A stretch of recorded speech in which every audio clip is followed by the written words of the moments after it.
ನಮಸ್ಕಾರ ಸ್ನೇಹಿತರೆ, ಫೋಕಸ್ ಮತ್ತೊಂದು ವಿಡಿಯೋಗೆ ಸ್ವಾಗತ. ಸ್ನೇಹಿತರೆ, ಬೆಂಗಳೂರು ನಗರ ಹೆಸರು ಕೇಳಿದ ಕೂಡಲೇ ಹಲವರ ಮನಸ್ಸಿಗೆ ಮೊದಲು ಬರುವುದು ಒಂದು ಜಾಗ, ಅಂದರೆ ಅದು ಮೆಜೆಸ್ಟಿಕ್. ಇದು ಕೇವಲ ಒಂದು ಬಸ್ ನಿಲ್ದಾಣ ಮಾತ್ರವಲ್ಲ, ಎಷ್ಟೋ ದಾರಿದೀಪವಾದಂತಹ ಬೆಂಗಳೂರಿನ ಯಾವ ನಗರಕ್ಕೆ ಬಂದರೂ ಮೊದಲು ಎಲ್ಲರೂ ತಲುಪುವಂತ ಒಂದು ಜಾಗವೇ ಅದು ಮೆಜೆಸ್ಟಿಕ್. ಇದು ಲಕ್ಷಾಂತರ ಜನರ ನೆನಪುಗಳು, ಪ್ರಯಾಣಗಳು ಮತ್ತು ಕನಸುಗಳ ಸಂಗಮ. ಇಂದಿನ ಕಾಲದಲ್ಲಿ ಮೆಜೆಸ್ಟಿಕ್ ಎಂದರೆ ಜನಸಂದಾಣಿ, ಬಸ್ಗಳ ಸದ್ದು, ಮೆಟ್ರೋ, ರೈಲು ಮತ್ತು ನಗರದ ಓಡಾಟದ ಪ್ರತೀಕ. ಇನ್ನು ಮೆಜೆಸ್ಟಿಕ್ ಒಂದೊಮ್ಮೆ ಗಮನಿಸಿ, ಸರಿಯಾಗಿ ಅರಿತು ನೋಡಿ, ಈ ಅನುಭವ ನಿಮಗೂ ಕೂಡ ಆಗಿರುತ್ತೆ. ಮೆಜೆಸ್ಟಿಕ್ನ ಯಾವ ಭಾಗದಲ್ಲಿ ಎಷ್ಟೇ ಸುತ್ತಾಡಿದರೂ ಮತ್ತೆ ಅದೇ ಜಾಗಕ್ಕೆ ಬರುತ್ತೀವಿ, ಇದು ಹೇಗೆ ಸಾಧ್ಯ? ಇನ್ನು ಇದರ ಹಿಂದೆ ಇರೋ ಅಚ್ಚರಿಯ ಇತಿಹಾಸ ಏನು? ಹಾಗಾದರೆ ಈ ಮೆಜೆಸ್ಟಿಕ್ ನಿರ್ಮಾಣವಾಗಿದ್ದು ಹೇಗೆ? ಮೆಜೆಸ್ಟಿಕ್ ಹೆಸರು ಬಂದಿದ್ದು ಹೇಗೆ? ಇದು ಒಂದು ಸ್ಥಳವೇ ಅಥವಾ ಇದು ಯಾವ ಜಾಗ? ಎಲ್ಲವನ್ನ ಈ ವಿಡಿಯೋದಲ್ಲಿ ಸಂಪೂರ್ಣವಾಗಿ ನೋಡ್ತಾ ಹೋಗೋಣ.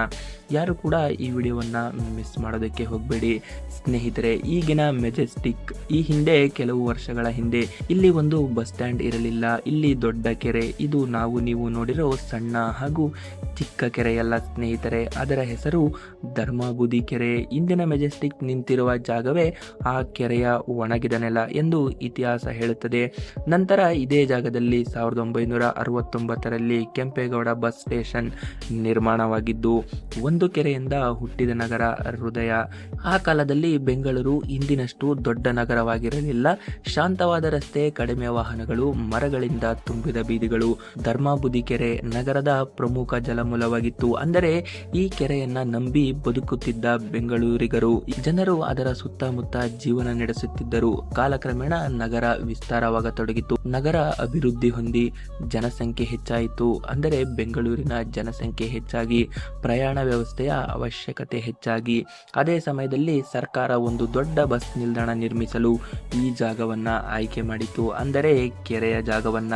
ಹೀಗೆ ಒಂದು ಕೆರೆಯ ನೆಲವೇ ಇಂದು ಲಕ್ಷಾಂತರ ಜನರು ಕಾಲಿಟ್ಟಿರುವ ಮೆಜೆಸ್ಟಿಕ್ ಆಗಿದೆ. ಮೆಜೆಸ್ಟಿಕ್ ಎಂಬ ಹೆಸರು ಬಂದಿದ್ದು ಹೇಗೆ ಗೊತ್ತಾ? ಬಹಳ ಜನರಿಗೆ ಈ ಹೆಸರು ಗೊತ್ತೇ ಇಲ್ಲ. ಈ ಪ್ರದೇಶದ ಹೆಸರು ಬಸ್ ಸ್ಟ್ಯಾಂಡ್ ನಿಂದ ಬಂದದ್ದಲ್ಲ. ಇಲ್ಲಿ ಹಿಂದೆ ಇದ್ದಂತಹ ಪ್ರಸಿದ್ಧ ಮೆಜೆಸ್ಟಿಕ್ ಥಿಯೇಟರ್, ಈ ಥಿಯೇಟರ್ ಹೆಸರೇ ನಂತರ ಸಂಪೂರ್ಣ ಪ್ರದೇಶಕ್ಕೆ ಪ್ರಸಿದ್ಧವಾಯಿತು. ಅದರಿಂದಲೇ ಜನರು ಕೆಂಪೇಗೌಡ ಬಸ್ ಸ್ಟ್ಯಾಂಡ್ ಎಂಬ ಹೆಸರು ಹೇಳೋದಕ್ಕಿಂತ ಹೆಚ್ಚಾಗಿ ಮೆಜೆಸ್ಟಿಕ್ ಎಂದೇ ಹೆಚ್ಚು ಕರೆಯುತ್ತಾರೆ.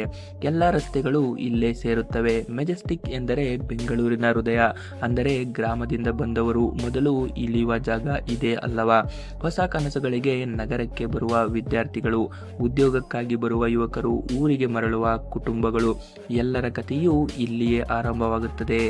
ರೈಲು ನಿಲ್ದಾಣ, ಬಸ್ ನಿಲ್ದಾಣ, ಮೆಟ್ರೋ ಎಲ್ಲವೂ ಒಂದೇ ಜಾಗದಲ್ಲಿ ಇರುವುದರಿಂದ ಇದು ನಗರದ ದೊಡ್ಡ ಸಾರಿಗೆ ಕೇಂದ್ರವಾಗಿದೆ. ಇನ್ನು 1994ರ ಮೆಜೆಸ್ಟಿಕ್, ಇದು ಒಂದು ನೆನಪು.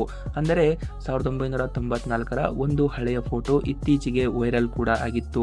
ಅಂದರೆ 1994ರ ಬೆಳಗ್ಗೆ 9 ಗಂಟೆಯ ಸಮಯದಲ್ಲೂ ರಸ್ತೆ ಖಾಲಿಯಾಗಿತ್ತು. ಇಂದಿನ ರೀತಿ ಗಿಜಿ ಅನ್ನುವ ರೀತಿ ಮೆಜೆಸ್ಟಿಕ್ ನೋಡಿದವರಿಗೆ ಅದು ನಂಬಲಾಗದ ಒಂದು ದೃಶ್ಯ. ಜನರು ಅದನ್ನ ನೋಡಿ ಈ ನಗರಕ್ಕೆ ಏನಾಯಿತು ಎಂದು ಪ್ರಶ್ನಿಸಿದರು. 1980ರ ಮೆಜೆಸ್ಟಿಕ್ ಬೆಂಗಳೂರಿನ ಜನರಿಗೆ ಭಾವನಾತ್ಮಕ ನೆನಪು. ಕೆಂಪು ಬಸ್ಗಳು, ಹಳೆಯ ಟಿಕೆಟ್ ಕಲೆಕ್ಟರ್ಗಳು, ದೊಡ್ಡ ಸಿನಿಮಾ ಥಿಯೇಟರ್ಗಳು, ಬೆಳಗಿನ ಚಹಾ ಅಂಗಡಿಗಳು ಇವೆಲ್ಲ ಆ ಕಾಲದ ವಿಶೇಷತೆ. ಇನ್ನು ರೆಡ್ ಬೋರ್ಡ್ KSRTC ಬಸ್ಗಳು ಆ ಕಾಲದ ಗುರುತು ಆಗಿದ್ದು, ಇನ್ನು ರಾತ್ರಿಯ ಮೆಜೆಸ್ಟಿಕ್ ಅನ್ನು ನೋಡಬೇಕು ಎಂದರೆ ಇದೊಂದು ಮತ್ತೊಂದು ಲೋಕದಂತೆ ಕಾಣುತ್ತೆ.